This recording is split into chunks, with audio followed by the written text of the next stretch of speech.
We have a full room for this session. How wonderful. Good afternoon. I am Malou Harrison, and I'm a volunteer of Miami Book Fair, and it's my pleasure to welcome each and every one of you here this afternoon to this session. As you know, Miami-Dade College is the convener of Miami Book Fair, and this year we're celebrating our 32nd anniversary. You can applaud. Thank you so much. And yes, there are thousands of volunteers, and I know many of you have heard me say this, but there are thousands of volunteers from Miami-Dade College's 8 campuses throughout Miami-Dade County. And there are many, many volunteers from high schools, middle schools, and from throughout our community. So many, many thanks to all of the volunteers, without whom this book fair certainly would not take place in the manner that it does. I'd also like to thank the Friends of Miami Book Fair International, and our friends have actually joined a unique group through membership, and they have given very unselfishly of themselves to join this group, and I'd like to thank you for your support and your friendship as part of the Friends of Miami Book Fair International. We also have our sponsors, and they are corporate and individual and community sponsors. And again, we all come together to make this fair as spectacular as it is for all of you that are here today. There was a little bit of rain. I can see that that has certainly not stopped the attendance and the participation of our audience. So thank you so much. Those of you who have come from out of town, welcome to Miami. And those of you that live here, thank you for coming back every time. Without further ado, let me ask you to silence or put your phones on vibrate and help me to welcome the introducer for this session, Ms. Adele Valencia of Literati Society. Thank you. Hello, welcome. My name is Adele Valencia, and I'm the Chief Operating Officer for County Commissioner Daniela Levine-Cava.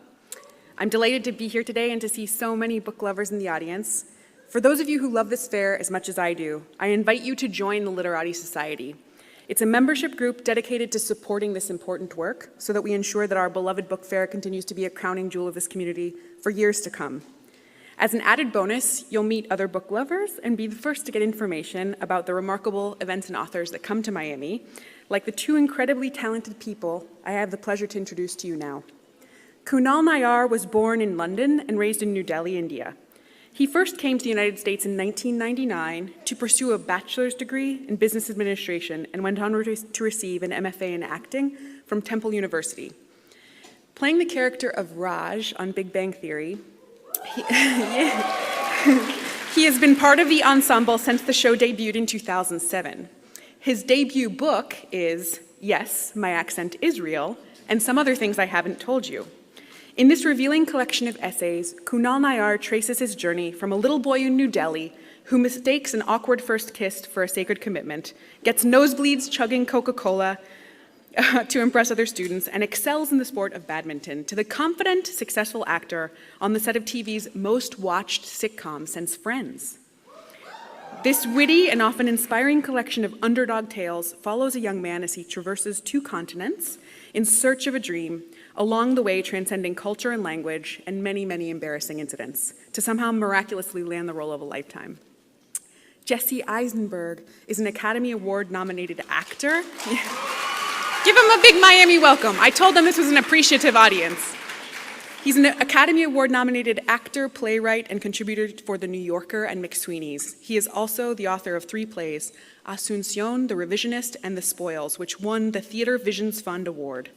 Eisenberg's acting credits include The Social Network, Now You See Me, Adventureland, The Squid and the Whale, The Double, and The End of the Tour.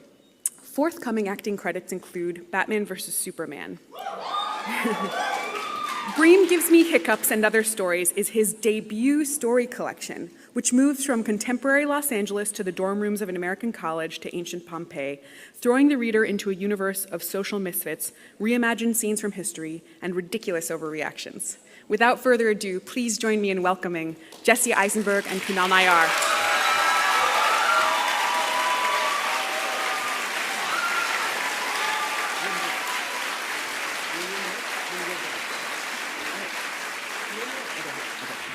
Hi. Hi, thank you hi, thank you so much for coming. Thank you so much for that nice introduction, which we wrote, Adele. What I probably should have included in my own self-aggrandizing introduction was that in the last play that she mentioned that I was in, Kunal was the other main character in it. We were in it together, so we've been friends for now about a year. The play was called The Spoils, and it was a real honor to work with him. Of course, he's so famous for being on The Big Bang Theory. Hold for whistles. But getting to work with him on stage, I was able to see, another side of a really phenomenal and upcoming dramatic actor. I only say that because it was the first play we had worked together on. And then in reading his wonderful book, I saw not only is he charming in real life, but he manages to kind of transcend medium and existential plasma, and is charming in page form as well. His book, I can speak about it because he's sitting right here, so I have no choice, is so incredibly charming. If you meet him, you immediately kind of like fall in love with him. He seems like somebody you've known forever. He smells like it. And his book is equally charming. It's just you feel like you're reading the stories of your best friend, which I would like to talk to him about after, which brings me to the nature of what we're going to do today, which is that I'll read a little bit from mine, Kunal will read a little bit from his, and hopefully say equally nice words about my book, but, ball's in his court. And then we will maybe do an interview with each other, and when that peters out, which might happen sooner rather than later, we'll open it up to you, and then ball's in your court, and you could interview us. And then, if there's a lot more time, we could interview you individually. So thank you so much for coming. I'll just give a brief introduction before I read. So my book is called Bream Gives Me Hiccups. The title stories are about this 9-year-old boy who his parents just got divorced, and the only way that his mother can maintain her kind of nice, fancy lifestyle is if she takes the boy around to the restaurants that she wants to go to, because the father has agreed to pay for anything she does with their child. So it's kind of a broken home, and she is unstable. But the boy writes a series of restaurant reviews.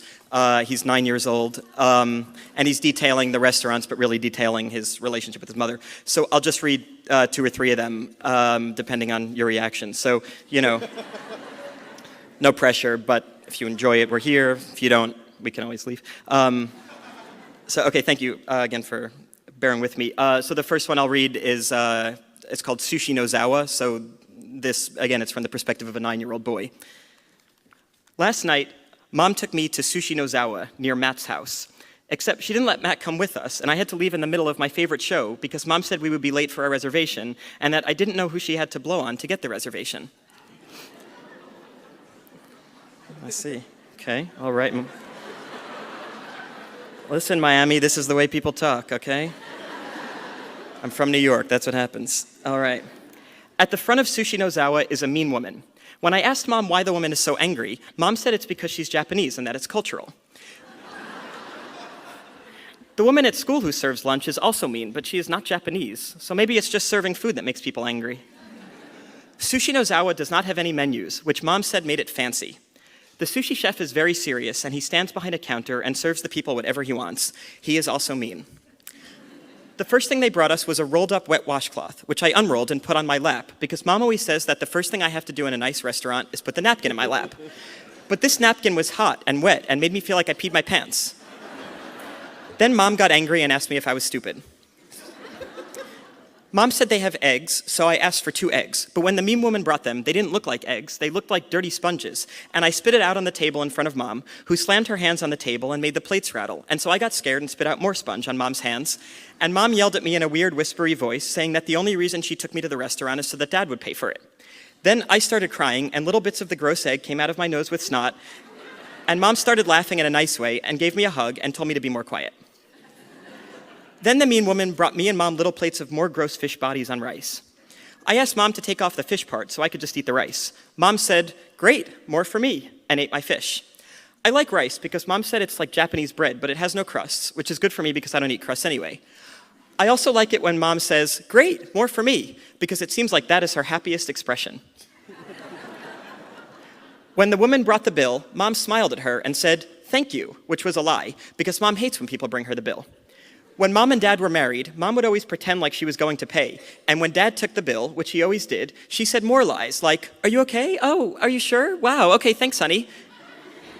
But now that Dad doesn't eat with us anymore, maybe I should pretend to take the bill from Mom and say a lie like, "Oh, really? Oh, okay, thanks, Mom." But I don't do that because lies are for adults who are sad in their lives. The mean woman took the bill back without saying thank you. I guess she's not sad, but she's definitely angry. And I understand why the people who work here are so angry. I guess it's like working at a gas station, but instead of cars, they have to fill up people. And people eat slowly and talk about their stupid lives at the table and make each other laugh. But when the waiters come by, the people at the table stop laughing and become quiet, like they don't want to let anyone else know about their great jokes. And if the waiters talk about their own lives, they're not allowed to talk about how bad it is, only how good it is. Like, "I'm doing great, how are you?" And if they say something truthful, like, "I'm doing terrible, I'm a waiter here," they will probably get fired, and then they will be even worse. So it's probably a good idea to always talk about things happily, but sometimes that's impossible. And that's why I'm giving Sushi no Zawa 16 out of 2,000 stars. Thank you so much.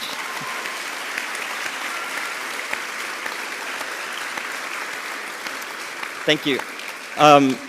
Thank you so much. Thank you so much. Okay, maybe I'll just read one or two more. The next one is called The Whiskey Blue Bar at the W Hotel, where she takes him on a date. Okay. Last night, Mom took me to a bar called the Whiskey Blue Bar, which sounds like a fun blue place, but is actually a scary dark place, where drunk people wear lots of makeup and pretend like they're happy by talking loudly. Mom had a date with a guy she called her widower friend. Widower means your wife died, and friend, when Mom says it about a man, means someone rich who Mom is trying to marry. I never get to go on dates with Mom, but Mom wanted me to meet her widower friend because she wanted to show him what a good mom she can be to his two daughters who no longer have a mother. The widower friend didn't know I was coming when he asked to meet Mom at the Whiskey Blue Bar, and since I am not old enough to go to a bar, Mom said that we had to pretend to be staying at the W Hotel. I told Mom that I didn't want to lie to the hotel people, but Mom said it was okay in this case because it was just a white lie, which I guess is a lie that white people are allowed to say without feeling guilty.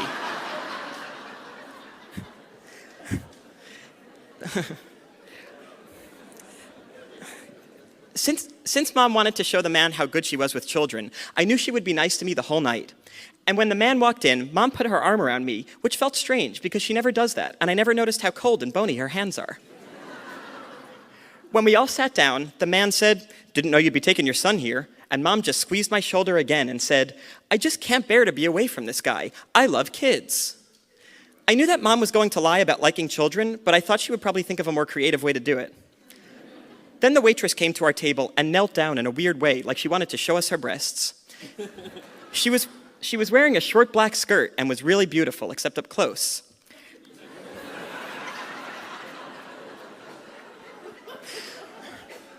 She said, "What can I get you folks tonight?"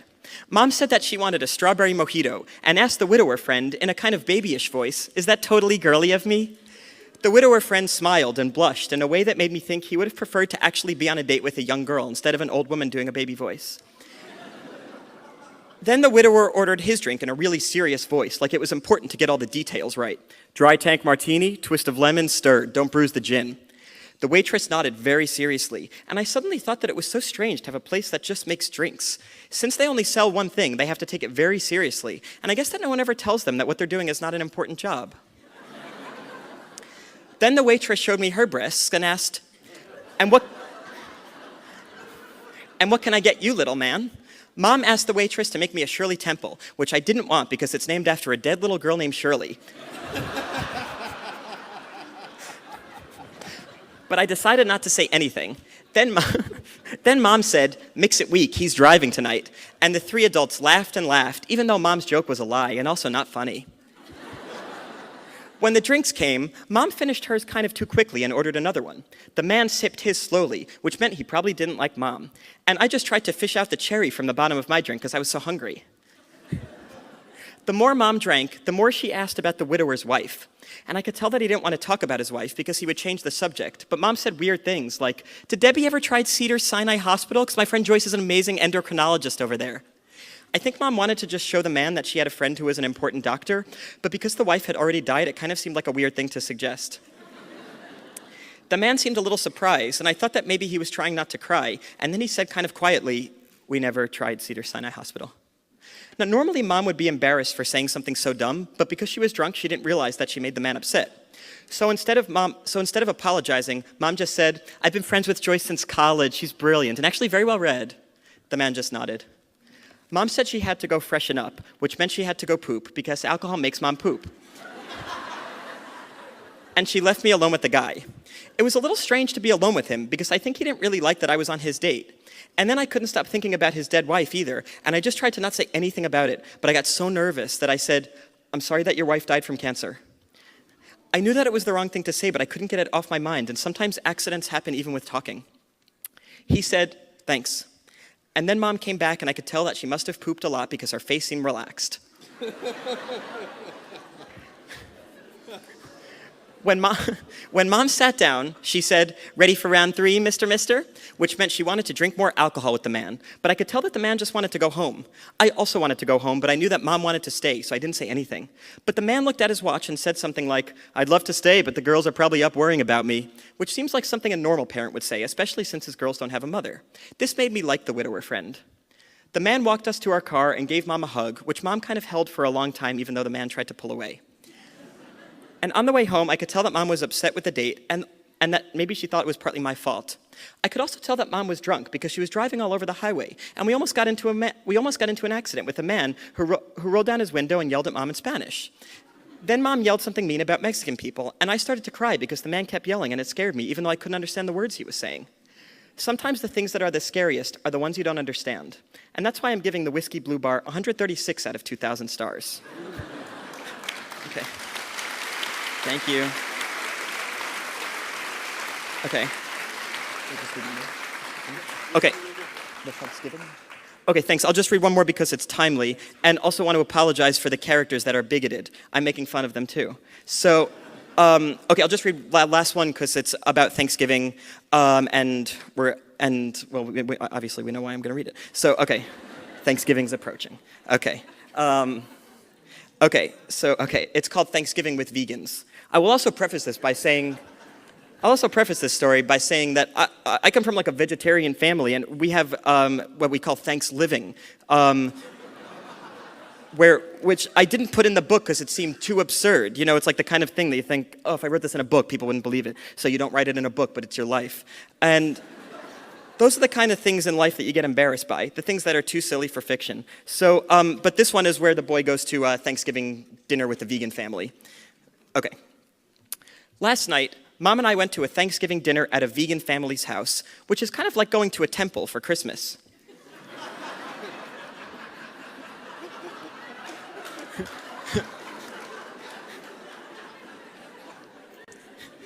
Mom said that vegans are people who don't eat any meat or cheese or shave.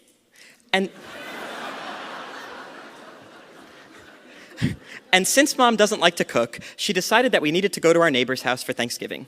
Thanksgiving used to be my favorite holiday because Mom and Dad and I would drive up to Dad's parents' house, and Dad and I would roll down the humongous hill in Grandpa's backyard while Grandma cooked with Mom. But when Dad left Mom to be in love with another woman, Mom told me that I was never allowed to speak to Dad's parents again, which I thought was unfair because they were my grandparents and we have a separate relationship. I also used to love Thanksgiving because of the food. Grandma would make a huge turkey with gravy and stuffing, and everyone would make a big deal about Grandpa carving the turkey, like he had a special skill that the rest of us would never be able to learn. But our neighbors, the vegans, don't eat turkey or real gravy, and they don't put marshmallows on top of their sweet potatoes because they said that marshmallows comes from horse feet, which I didn't know and I hope is a lie.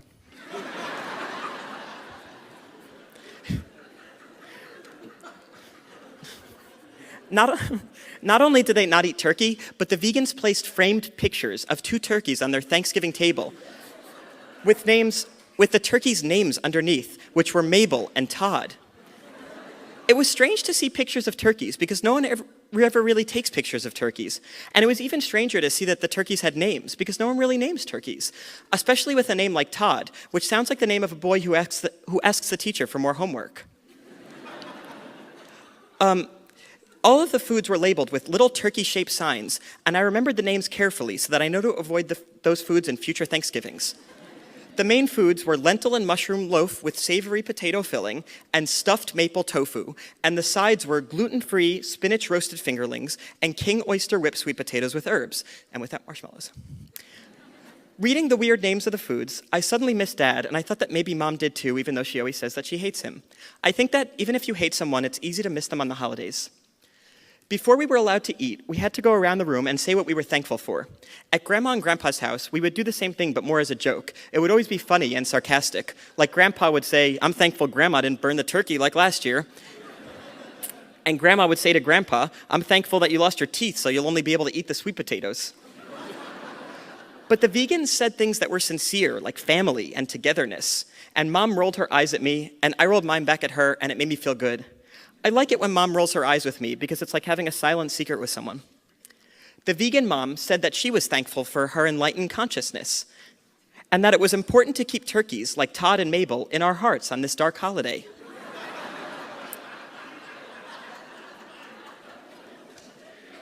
A lot of laughter from the omnivores. Okay. And she said that turkeys are beautiful and brilliant creatures who like music and dancing, which seemed kind of strange and probably not true. But then she described how the turkeys are killed, and it made me feel really guilty and also nauseous. Before the turkeys are killed, she said they are packed into tiny cages where they can't even turn around. And in order to make sure that the turkeys don't attack each other, they get their beaks and toes cut off with hot blades, and then are boiled alive to get their feathers off. I pictured myself in a tight cage, not being able to turn around, and then getting my toes cut off and being boiled alive. Picturing yourself in someone else's life is called empathy, which Mom says I have too much of. I thought it was strange that the vegan mom described how turkeys were killed to a group of people who were about to eat tofu. It kind of felt like she was trying to sell me the shirt that I was already wearing. I don't totally think the vegan people are so weird. In a way, it's more weird to eat a bird. We would all think it was disgusting to go outside and kill a bird and tear its head off and then stuff its body with croutons and celery and put it in an oven. But for some reason, we think it's normal to go to a supermarket and buy a turkey and cook it. I guess I'm being hypocritical by eating turkeys, and I don't really know what to think about this. I don't know. I think it's really sad the way that animals are killed. But it's also really sad that I used to have Thanksgiving with my grandparents, and now I'm not allowed to talk to them because Dad loves someone else. I guess that there are a lot of sad things in the world, and sometimes eating turkey with the people you love makes you happy, and maybe it would make the turkey happy to know that this was happening with its body. Probably not, but maybe. If the turkey really liked music and dancing, maybe it would also like to know that I was rolling down Grandpa's hill with Dad and then eating its body. Probably not, but maybe. Maybe some things are too difficult for me to understand right now. Probably not, but maybe. That's why I'm giving the vegan Thanksgiving 1,000 out of 2,000 stars. Thank you so much. Yeah. Am I doing this there? Yes. So, okay, now I could more appropriately introduce Kunal reading from his fantastic, wonderful, charming, sweet, he doesn't like to call it a memoir, but stories of his life. Yes, my accent is real. Hi. I would be remiss if I didn't at least say a few nice words about Jesse, because he is sitting right there. A few? Yeah, a few. I had the pleasure of meeting Jesse when he wrote a wonderful play called The Spoils and asked me to be in it with him. And I was very intimidated and nervous to be in his presence because I think he's such a wonderful actor. And when I read his play, I realized he's a wonderful writer. He only scraped 10% of the surface of that book. It is absolutely incredible, and everything else that he's written. But the thing I love most about Jesse is that he's got a really, really big heart. Even though he makes cruel jokes about nice people, he has a really, really big heart, and I'm very, very lucky to call him a friend. And everything that he's written is incredibly thoughtful and smart, and always has a big heart attached to it. There's always some meaning behind it. So I hope you'll read his book that I love so much, and I hope you guys love too. And then now what should I do? Read my thing? Okay, I'll read my thing.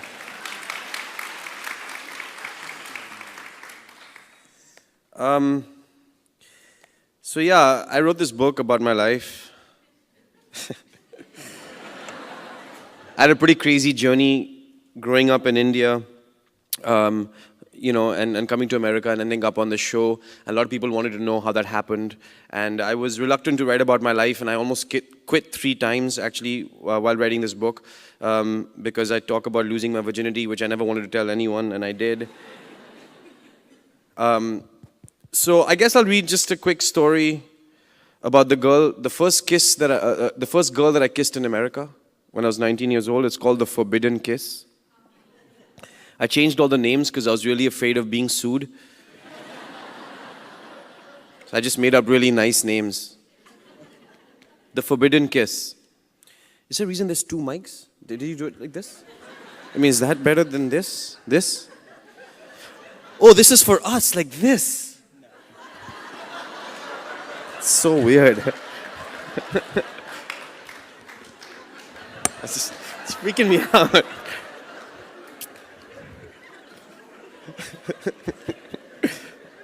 The Forbidden Kiss.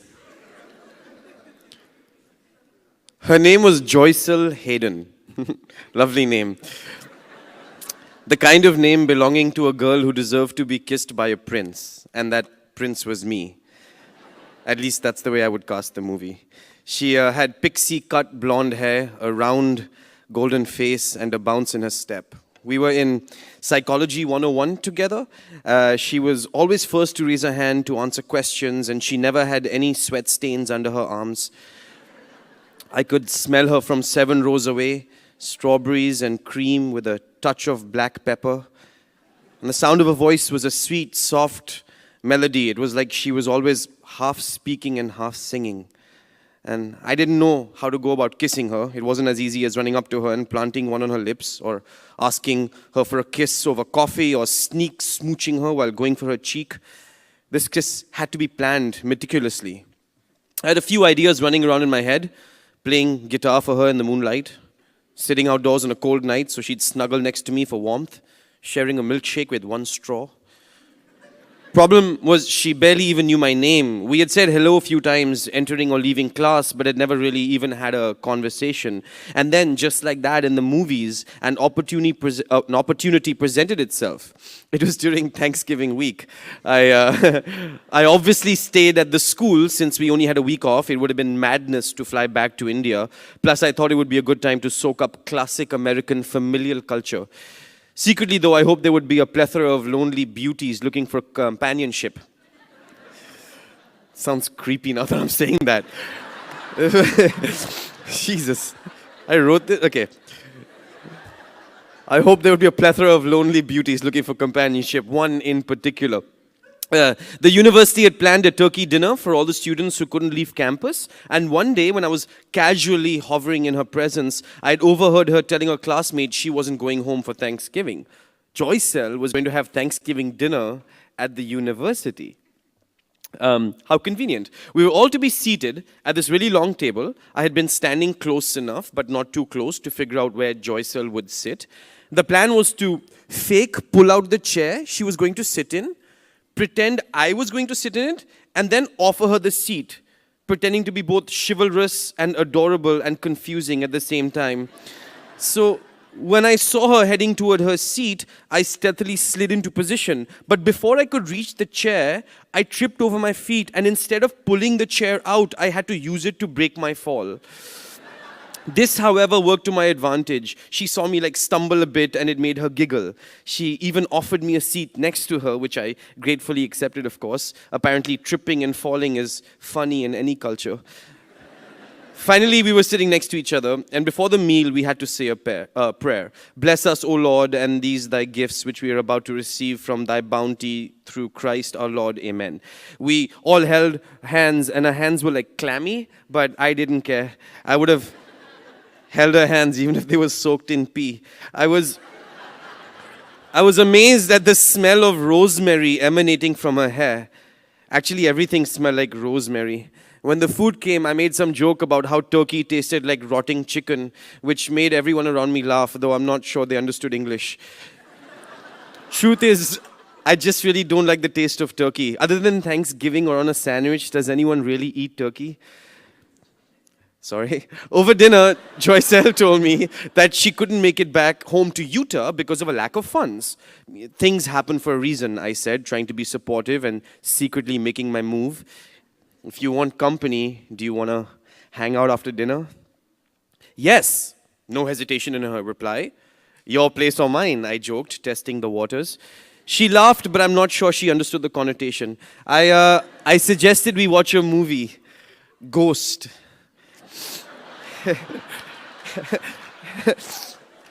And she invited me to watch it in her room. Everything was falling into place. I was so excited, I almost couldn't sit still. When the apple pie came, I ate it so fast that I almost blacked out from the sugar rush.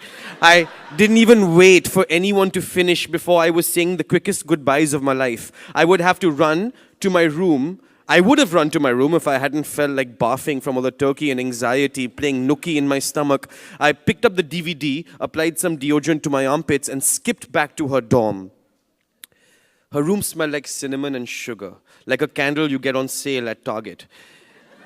There were family photographs everywhere. She had a very large family, it seemed. It was dimly lit and cozy, strangely quiet. Thanks for inviting me over, I said, then pointed at the candle. Indians don't usually like cinnamon because we are not exposed to the scent much, but this candle smells very divine. I was lying, it smelled awful to me. We were both very nervous. We put the movie in, and as the opening credits rolled, she settled on the floor with her back resting against the foot of her bed, and I sat above her on the edge of the bed. I was trying to play it cool, didn't want to come off too desperate. So she asked me to join her on the floor. I asked for a cushion. I was skinny and was familiar with the butt bruise syndrome. I settled in next to her, and for the second time that night, we were sitting side by side. And during the movies, our elbows were touching. Her knees were facing me, which I once read in Cosmopolitan was a good sign. Like, anytime you're at a bar and a girl has her knees facing towards you, she wants you. Problem was that we sat there, stuck like that, the whole long-ass movie, and no one made a move. Not when Patrick Swayze lifted the coin with his fingers scraping it against the wall, not when Whoopi Goldberg first made contact with a ghost, not even during the clay spinning scene when all the mud and clay ends up on Demi Moore's naked body. Like, nothing happened. But her knees were pointing towards me, stupid fucking article. So the movie was coming to an end, and it seemed too that my window of kissy time was quickly closing. So I had to move to plan B. I said, do you want to listen to the soundtrack? Conveniently, I had the movie soundtrack CD in my pocket, and I played Unchained Melody, and I told her it was my favorite song of all time, and the truth is that song traumatized me. I mean, I did love it once. I loved it so much that I sang it in high school singing competition. But the high part was too high for me. So when it came, I just was like dropped into an entire octave lower and sang it in a deep voice. I came in third in that competition amongst two people. Anyway, I told Joycelle none of this because, I didn't say any of that. I'm going to skip this part because I don't want to talk about it right now. I saw an opening and I said, would you like to do a slow dance? I asked. It wasn't even correct English. She obliged. I took her hand and pulled her in close. I could feel her heart throbbing. Sweat had collected on her upper lip. This was the moment. I made the move. I leaned in and I kissed her lips softly. She hesitated at first, but then she slowly kissed me back. And our lips were locked. She was a good kisser, aggressive when there was a lull, passive when the moment overheated. I trailed my fingers down her back. She tensed up. I apologized and I told her I would take it slow. I went back to kissing her lips. I kissed her cheek, making my way to her earlobes. She wasn't resisting. I nibbled on the bottom of her ear. She let out a little moan. I continued to her neck and suddenly she tensed up again and pulled away. She sat down on the bed, her cheeks flushed. She turned her face away and she began to cry. Was it that bad? I said as a dumb joke.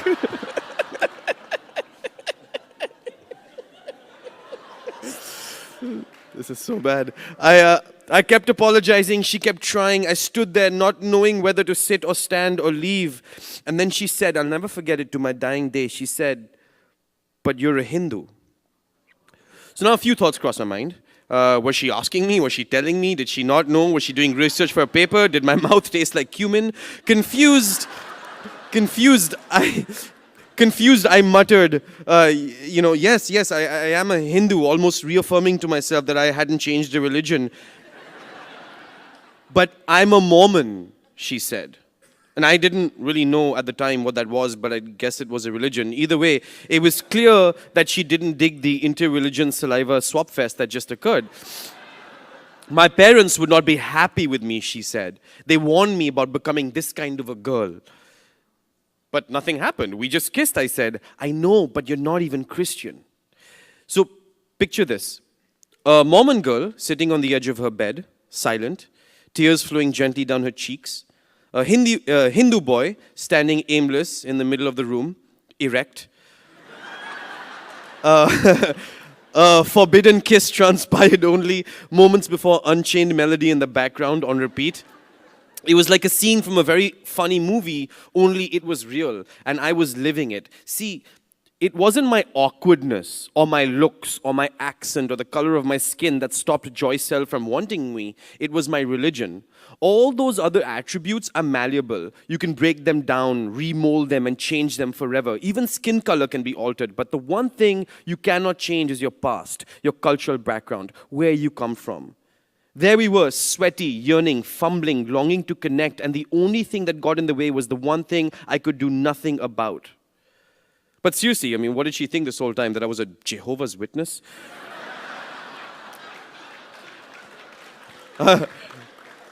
After a long silence, as long as my penis, I decided to leave. It's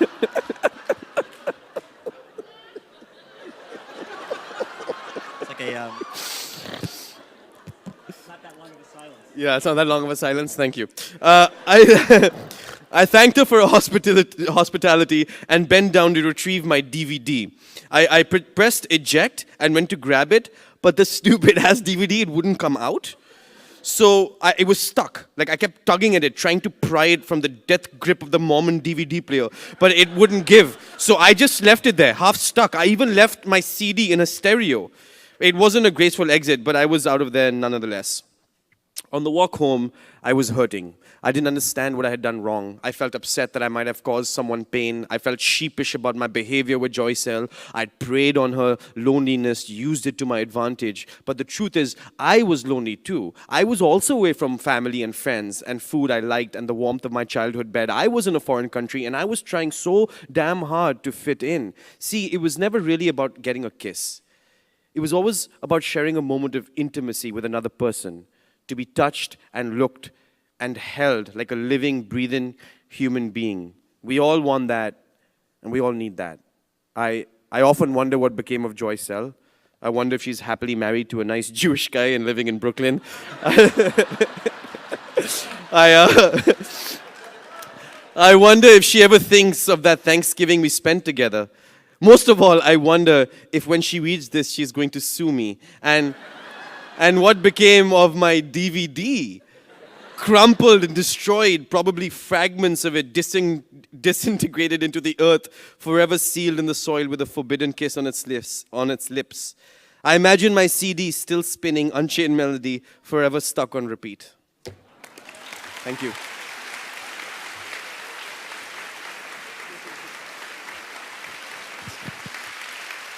Hello. Are these on? No. Are these on? Hello? Are they on? Hi. Is yours yes. on? Yes. This is, great. So now we're going to ask each other questions and then open it to the audience? Yeah. Wait, is this on?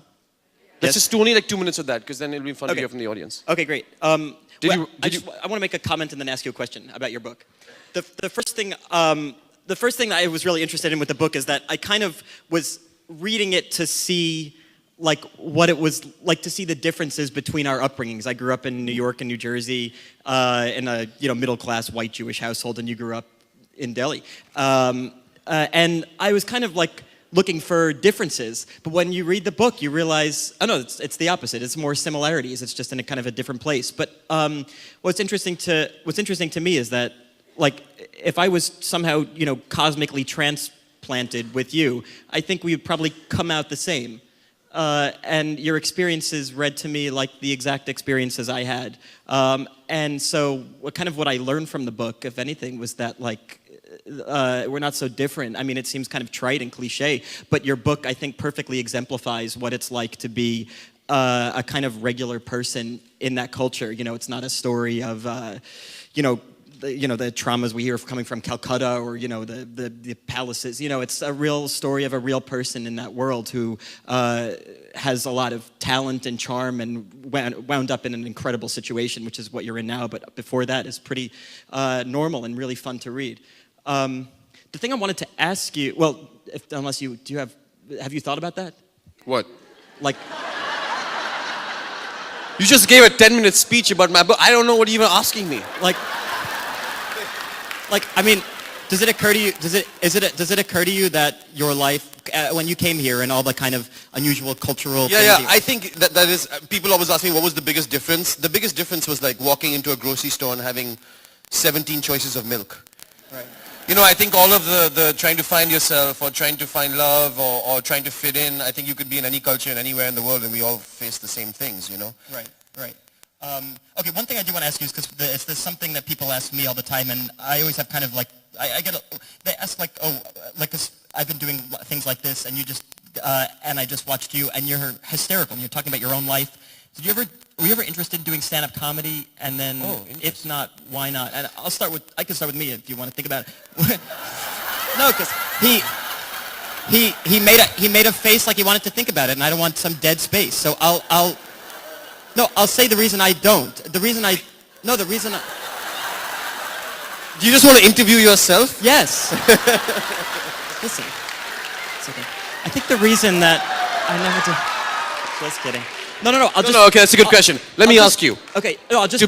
Does anyone ever ask you? Yeah. If you're interested in stand-up comedy, and then.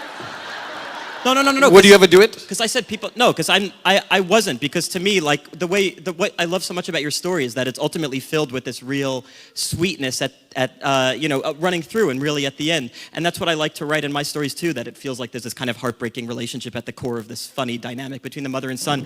And it seems to me like if I were to just be tasked with being exclusively funny and it was like judged in a binary, you're either funny or not funny, I'd be too nervous that would fail. I agree too. I think that there's also inherently some of the best stand-up comedians do that. There's that inherent through story with your heart. I just would be too much pressure to write jokes. That's why we have writers on Big Bang. Because if there's too much pressure to write jokes, it's like it's not what I think that I would do well at. Is that why you got the writers on Big Bang? Yes. Otherwise you would have just done it yourself? Otherwise I would have just done it myself, yeah. Okay. That's a good idea. Can I ask you a question now? Sure. So we'll do that one-off thing where you ask me and then I ask you? Sure. Even though you've asked me 6 questions already. Yeah, but I've also answered them.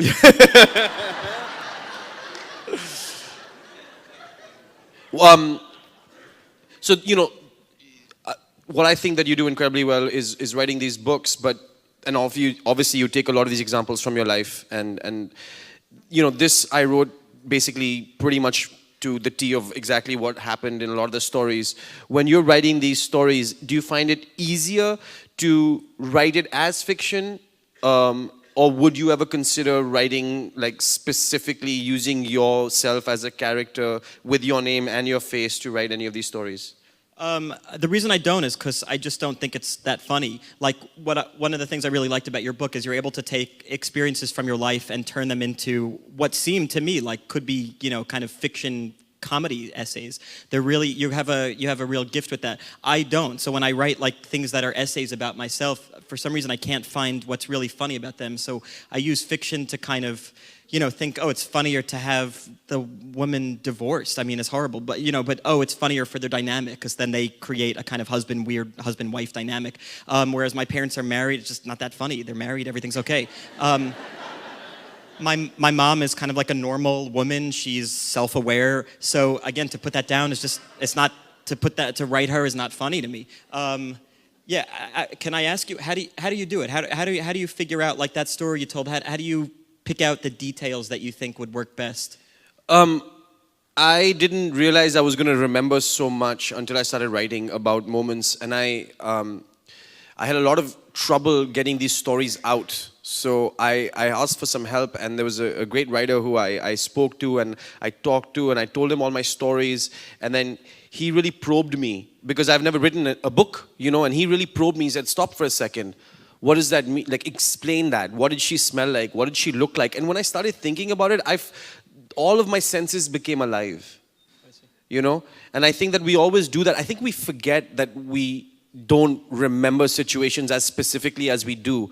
But if you do this as an exercise, like just explain, like, 3 years ago, one moment that meant something to you, and you'll remember the color of the dress or the suit someone was wearing. You'll remember, and all those things is exactly what came out of this book. So they were just up here, and I think we all have it. Right, you've done everything. You've acted and you've written. You've made love a few times, I'm presuming. 3 plays, three plays, movies, and 3 lovemaking sessions. Yeah, and I was there for all of them. Did that not work? That didn't work? Okay. Do you find between writing and acting, like, any one more cathartic than the other? No, except I think of acting as like playing the drums. Like, as good as you are, you still need to do it with a band, and it's really hard to do on your own. And writing is like, you play guitar, you could do it at home and it sounds great, and you could do it yourself, and you don't need to be, like, you work with this great cast every week on a set, and then we did the play, and on a set, but it's really hard to kind of do it on your own. And so I feel like they're equally valuable to me, and writing is much more accessible. And I find in terms of like a catharsis or something, I find them equally cathartic. So we did this play for a few months, and it's this very dramatic play, and we were kind of like, in a way, you're forced to have that emotional experience every night because the play is set and there's an audience and it's on time.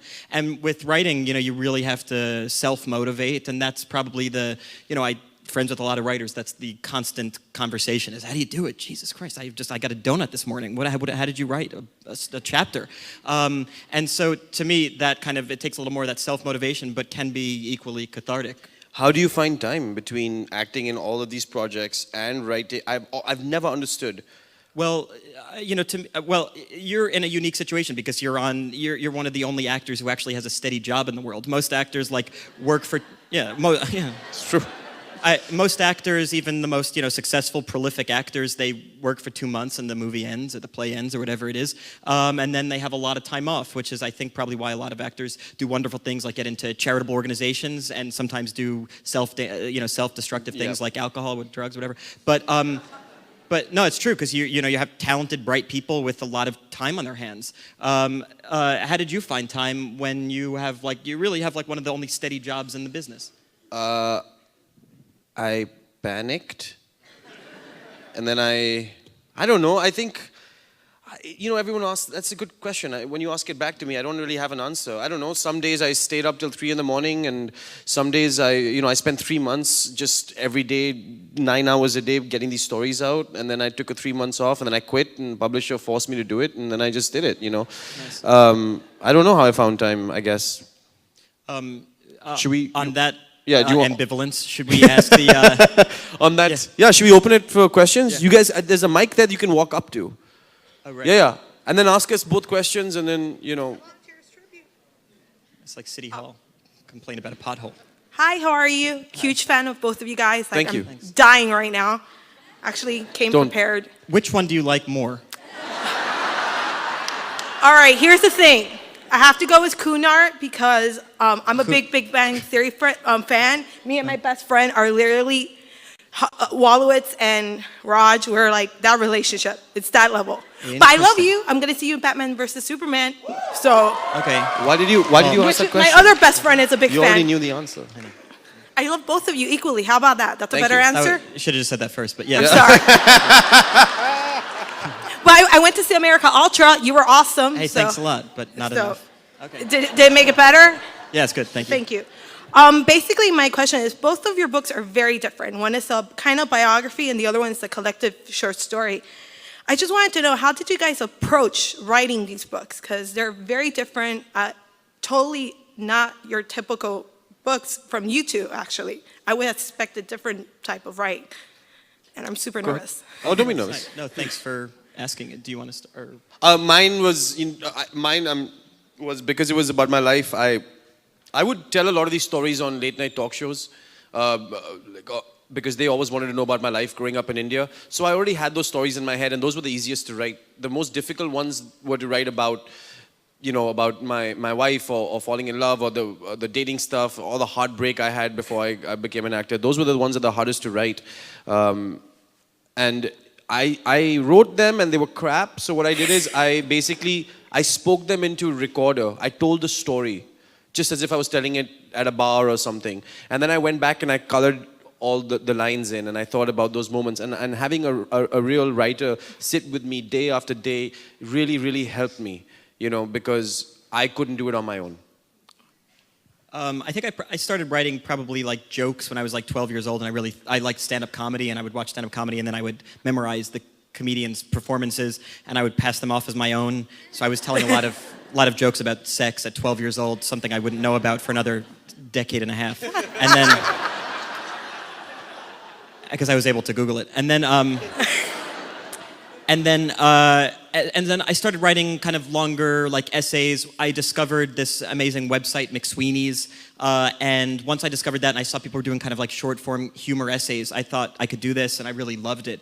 And so I started writing, and then I found the New Yorker, so I started submitting to them, and I really liked their Shouts and Murmurs column, which I write for. And then I started writing plays, and I think like kind of where I am right now is a reconciliation of writing jokes and being interested as an actor in character. So what I read today is a kind of a marriage of humor, because there are jokes every paragraph. I try to end them like with a joke or a funny thought, but the characters are real. And I think Kunal and I probably are trained the same way, which is that, as an actor, you're trained even in a comedic situation, you're trained to give real life to it and emotion to it. To kind of just do a surface comedic acting performance seems not enough. So even when I'm writing things that I think are funny or they tickle me or whatever, I think like I have to include some character depth to it. So that's why the stories came out like that. Thank you. Thanks for your question. Yeah.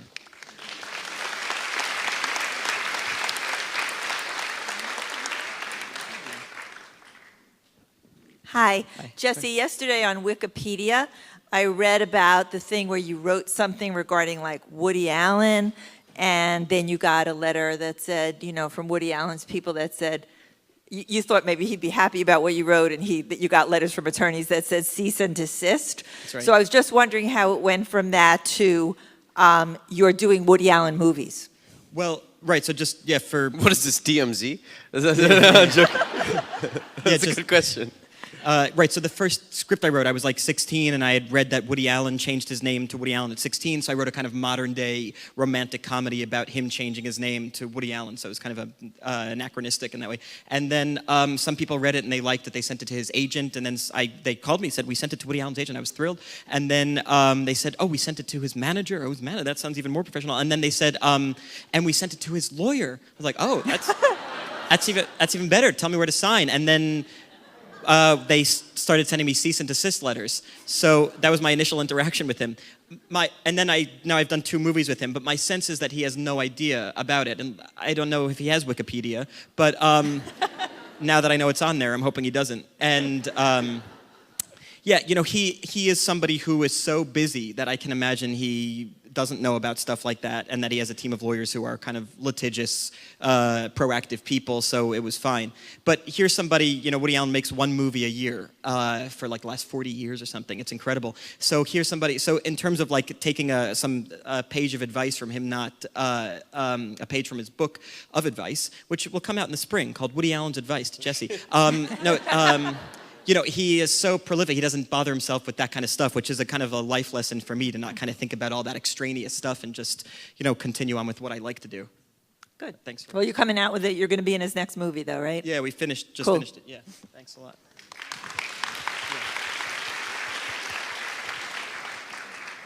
Big fan of both of you guys. I wonder if you guys could talk about the difference between writing on your own, whether it's for film or literature, and working with a writing partner for film and literature.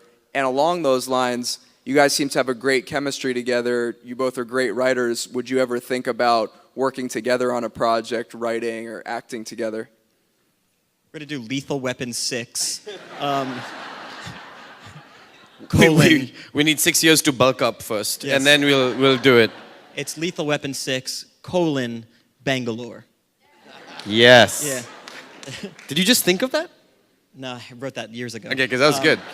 I write with a writing partner because he's in LA and he's great because we complement each other well.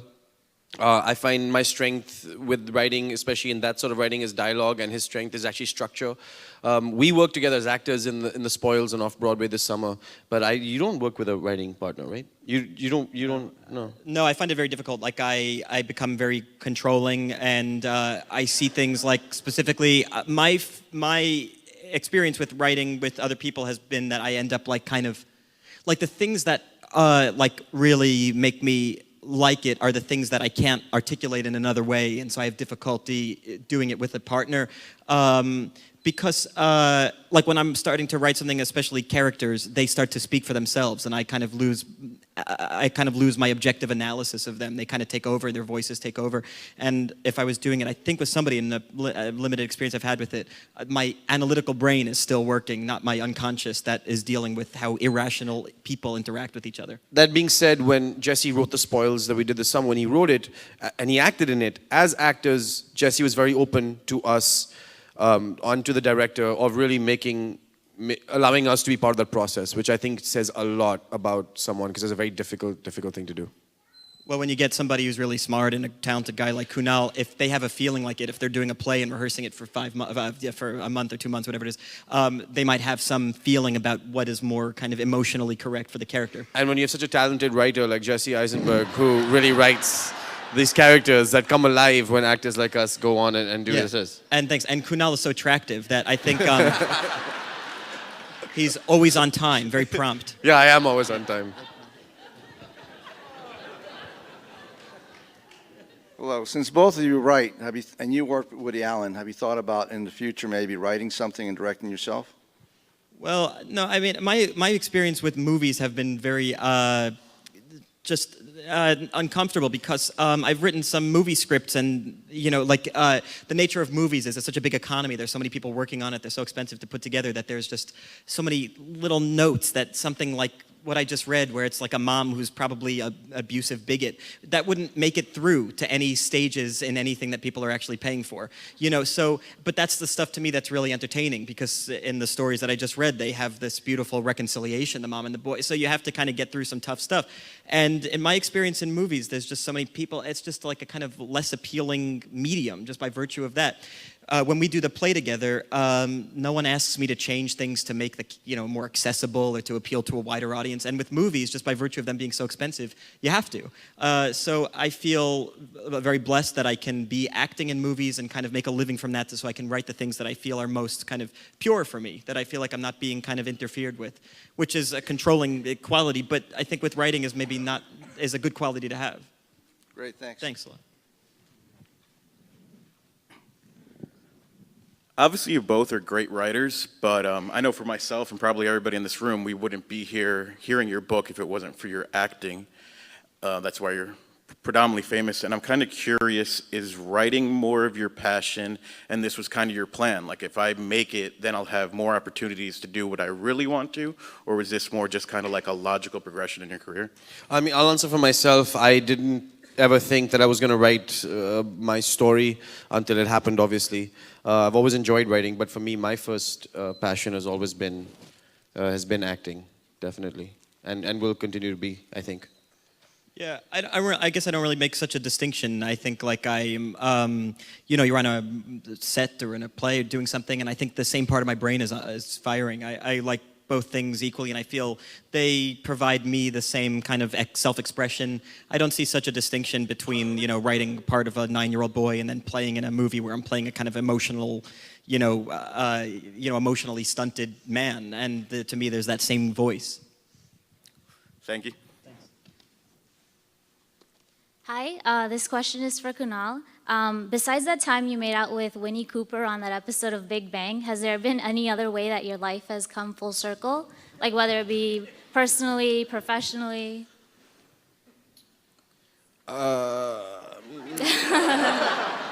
Not sure what you're asking. My life has been full of coincidences. Seriously, it really has, and it's come full circle many, many times. I would spook you if I told you stories that will make you actually be spooked. Spook us.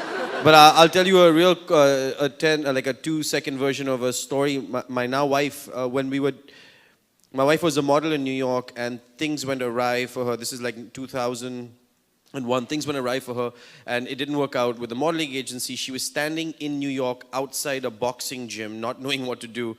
And this boxing trainer came out who owned the gym. He's like this old Brooklyn guy, and he was like, "Hey kid, come here." And basically, she ended up working in the gym and sleeping and living in the gym. Cut to, this is before she knew me, cut to when we met in 2009, we're now dating, she comes to LA to see me. We're walking down my house, and 2 blocks from my house in Los Angeles was Trinity Boxing. And she was like, wait, that's the boxing gym of the guy who kind of saved me. He was kind of like my savior. And we went in, and I was like, hey kid, what's up? So this guy from New York and this girl from India with this guy in Los Angeles, it was written, you know? Right. And it's a really, I mean, that's not even scraping the surface of spooky things. The other day we were talking, you won't believe, the other day we were talking about going to London on vacation, that we missed London. We were driving down Los Angeles, we were in Los Angeles on Melrose Avenue. We're talking about London. Hey, yeah, we should go to London, it'd be so great. Well, let's look at the flights, let's look at, the situation right now in Europe and all this stuff. We're talking about London. I shit you not, 30 seconds later, on the other side of the road, a black British box taxi, which I have never seen in America, ever, in Los Angeles, comes driving down the street. Beep, beep, beep, beep. And I was like, wow, God is real, maybe. I don't know, but it was...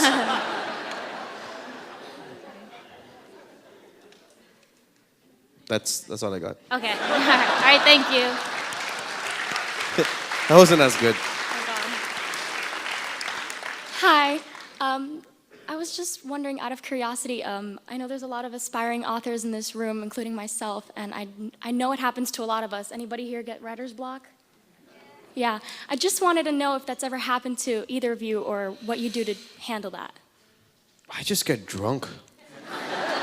Got it. Okay. I mean, no, I think in my experience with writer's block, it's always the anxiety of getting it right. Yeah. That's where it comes from, right? You're trying to get it right. Yeah. So you're looking at the result.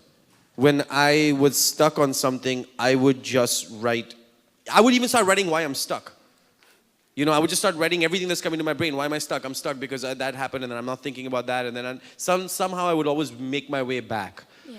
You get stuck when you stop writing because you're trying to get it right, sound right, feel right. But that's not going to happen all the time. Yeah. That's my answer. What's your answer? Yeah, Yours is going to be better. Well, only a little better. No.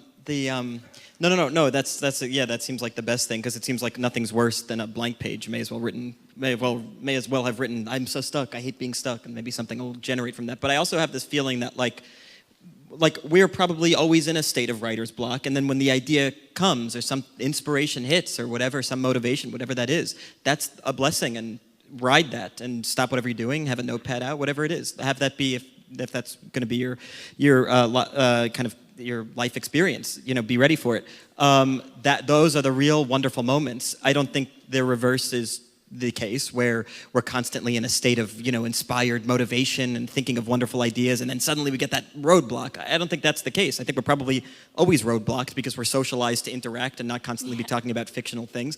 But then you have a great idea and take advantage of that. And I guess I wouldn't worry so much about the writer's block thing, because that seems like a normal feeling of anybody trying to do a job that no one's asking you to do, which is that it's hard to do those jobs. No one's forcing you to go write this fictional thing about a tree. You have some weird inspiration from who knows where, and you're going to go do it. Thank you, guys. Thanks. Did you ever write about a fictional tree? That would be good. Yeah. You can read about it. It's called Jesse, Arbor Day. that'd be autobiography. Yeah, exactly. The fictional tree, an autobiography by Jesse Eisenberg. Yeah, exactly. Fictional tree. 6 pages and no one reads it. Yeah. How you doing, gentlemen? First off, thank you both for coming here today. The question I want to ask for both of you is, having both experience as actors and writers. Do you guys feel more liberated or more pressure when it comes to writing your own material instead of getting it from like a script? Good question. I think when you're writing, you're more in control of your own destiny. Okay. So I think it can be, liberating. When you're acting on someone else's time. The studio's paying you, the directors are watching you, you're responsible for, getting your job done in a finite amount of time. We shoot Big Bang in front of a live audience. We have 3.5 hours to shoot 42 pages that over the course of that episode's life may be seen over 1 billion times. So you have to get it right. That kind of pressure, I don't feel so much in writing, because I'm never writing on a deadline. I mean, this was a deadline. That was a lot of pressure, obviously. But no, I find writing a lot more liberating because I'm not, that's how I feel. Yeah, I mean, I kind of feel when I'm acting in what we wrote, I kind of feel once the play is written and we're up there doing it, I kind of feel like the same as I would feel any other time. I feel like, oh, this is it, and I have to treat it with, the same seriousness I treat something else. And I think always having that pressure, like as though there's some kind of outside pressure, I think probably is motivating in some way. Okay. I should just say, because I'm the one keeping time, we have like 4 minutes left, so I could sit on his lap again, or we could... Thank you both. Well, thank you. Yeah, thank you so much. What time does your watch say? 1:41.